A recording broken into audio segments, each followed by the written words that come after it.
Hello, everyone. Dr. Williams for the last time this semester. I want to talk about addiction in families.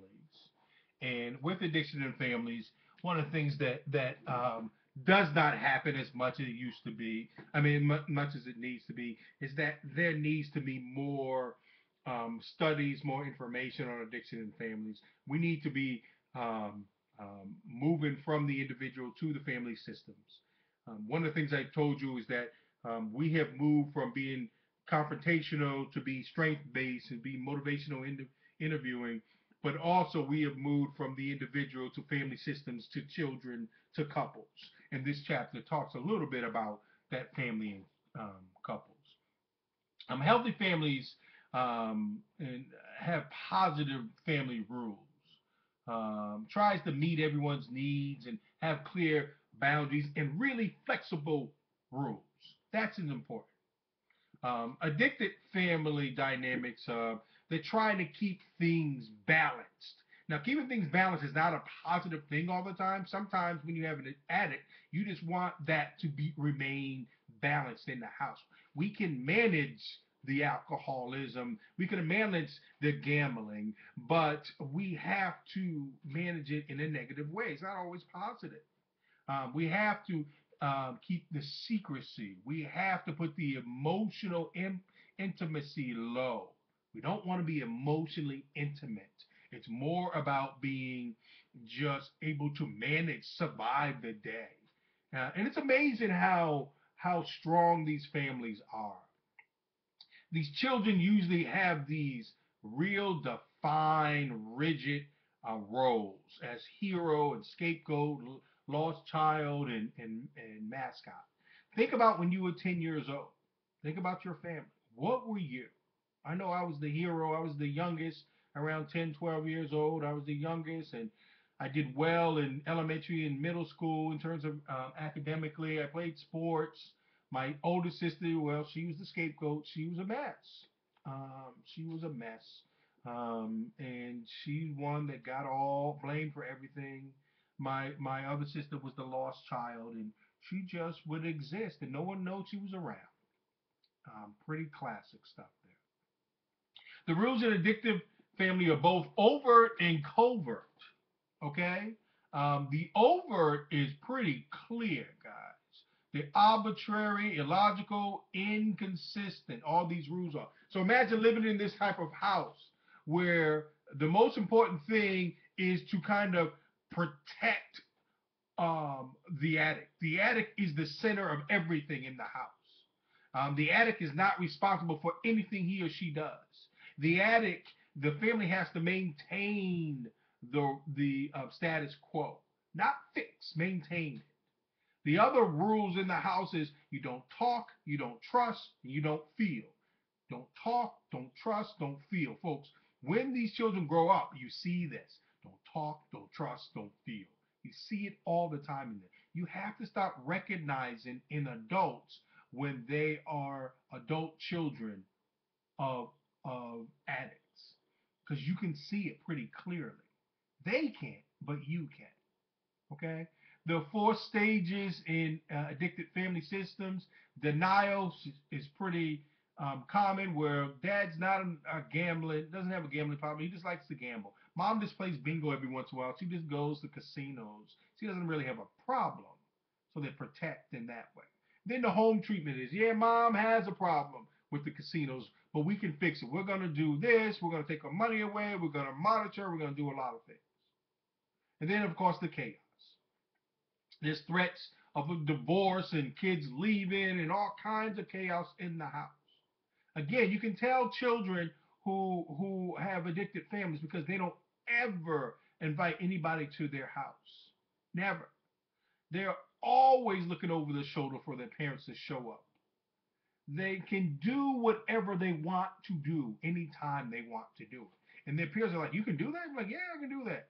That's when you know things are going on in the house. No one's watching at the house. Generally speaking, when you have a parent who's not addicted, then the family can survive and the children can survive very well, unless the not addicted person becomes codependent. We'll talk about that in a second. Okay.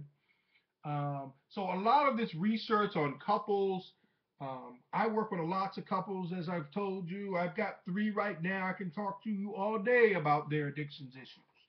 I have 2 who both of them were addicts at one time in the family. The husband and wife were both addicts. One was, he says that God took away the taste from his mouth and the drugs from his mouth, and he's cured. And his wife has to go to AA every day. So she's angry every day that he's clean and she's not. He doesn't have to work on it, she does. Another couple, they're clean. They used to use together. They're both clean. He's a dry drunk. She is much more healthy. Okay, so you have these dynamics in the house. And another couple, one is a crack addict, recovering, and the wife is very spiritual, and they're having major problems in terms of the way he is responding to their children, because he grew up in one of these households that they were not supposed to talk, not supposed to share, not supposed to feel. Okay, so what comes first, the chicken or the egg? Once again, doesn't matter as much, but you have to talk about these things. Stopping from using or doing the behavior does not equal the end of the problems in the house. You have to understand that, and your clients have to understand that. I have a client right now who doesn't have a job. He's underemployed. He has a job. His wife has like 5 jobs. He makes a lot of money. He doesn't make any money. He says as soon as they get a job, he gets a better job, they'll have a better relationship. She is saying clearly, and I agree, has nothing to do with the money. We have a bad relationship. It's the same thing that happens with addicts. We are convinced that if we stop them from using or for doing something, that it'll be a better relationship. No, that's not the point, guys. Because you have people who change in these relationships. You have kids who become different kids in these relationships. We have spouses who become different. They become either codependent or enabling or both. Codependency, they lose their identity. Okay, it's very different than enabling. Your identity is lost, your low self-esteem, and you sacrifice everything.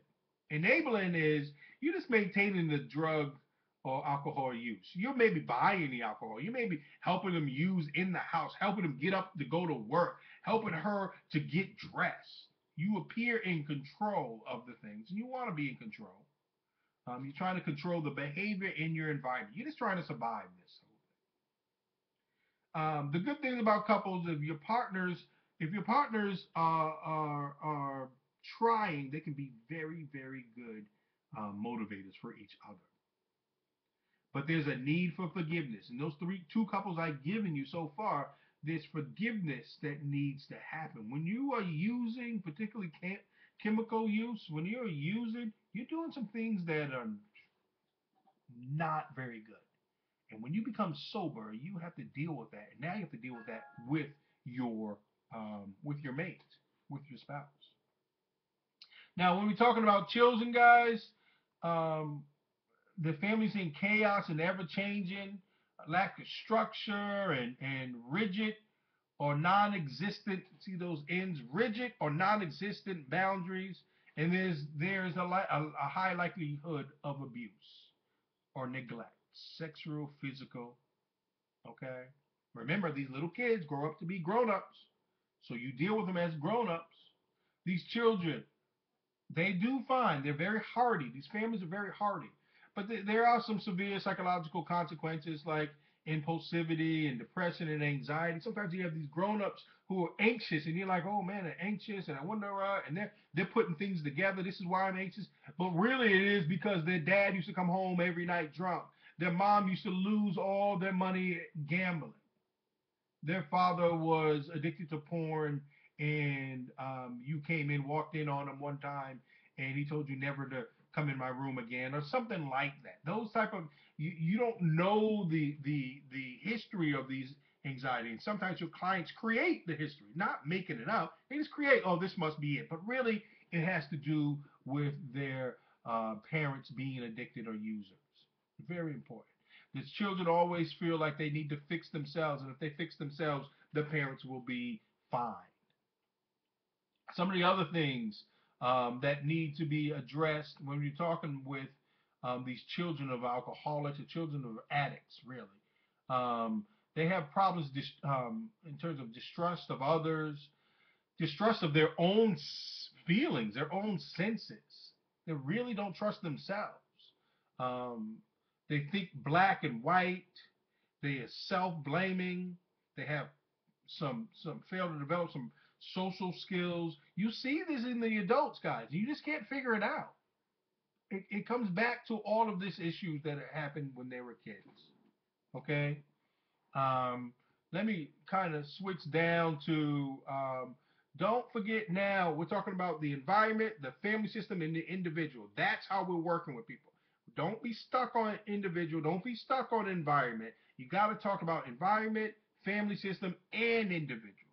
We have to talk about abstinence or harm reduction. Most of the time, harm reduction, folks. We've learned already that abstinence is very hard and probably something that we should not be having on our treatment plans, right? Um, Let me. So some of the interventions that they have here.